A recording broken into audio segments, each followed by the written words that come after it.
Vice Chancellor Werder, Dean Wilburn, honored guests, faculty, family, and most importantly, the class of 2008. There you go. We should be excited today. I am privileged to represent the class of 2008 here today. I cannot express how proud I am to be part of such a wonderful and dynamic group of people. At no other point in my life have I ever worked with such a caring and intelligent group.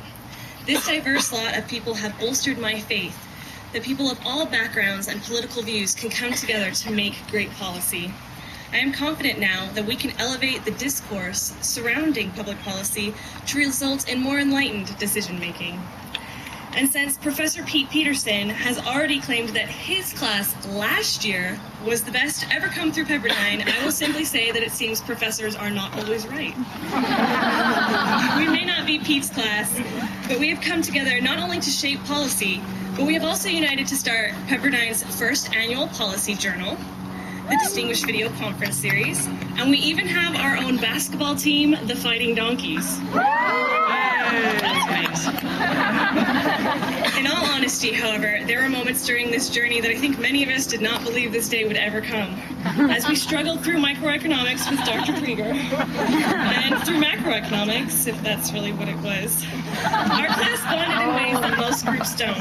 But together, we faced the challenges, and we addressed the great thing, and then we wrote a policy memo about it. One of those challenges we had to face, in almost every class we had actually, was defining the very thing we're getting our degree in. After all, what is public policy? And I can tell you, Jeremy's up here right now still pondering that very question. I should really start the story from the beginning, however. As most of you well know, the class of 2008 started its time at Pepperdine by surviving what Dr. Kaufman delightedly calls Happy Camp. At Happy Camp, we got to bond and listen to Yanni, and they even had us start policy work at camp. Most notably, however, were those pivotal first impressions that you make in this sort of informal setting. Who knew, for example, that the Romanian guy in the neon Speedo would turn out to be a brilliant ladies' man? And that the woman who was so pregnant she was about to pop would not only survive and graduate on time, but do so with flying colors? And who knew that the quiet guy in the back of the class with the stitches in his chin would turn out to be my #1 supporter and best friend? Happy Camp and that first semester together will always hold some of those special memories that we will cherish forever. Most importantly, however, today is a pivotal day in our lives, and as I stand here before you, I want to impart some words of wisdom for the next portion of your journey through life. I will start by quoting the very knowledgeable Thomas Jefferson, who said, "Don't talk about what you have done or what you are going to do. Instead, talk about what you are doing right now." Every one of us has the power to go out and achieve our dreams and to overcome the real-world challenges that lie ahead. For the first time in my personal academic history, I know that every single one of my peers has the power to indeed go out and make the changes that they want to see in policy right now.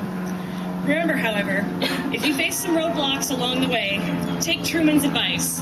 If you can't convince them, confuse them. And if you hit roadblocks so big that even Truman's words don't help, just keep faith in yourself and your achievements. Every one of you today is earning your master's in public policy, and you all have wonderful friends and family who are here supporting you. I would like to close with a quote from Abraham Lincoln, who once said, "In the end, it is not the years in your life that count, it is the life in your years." So class of 2008, please go out and fill your life with years of wonder. Thank you.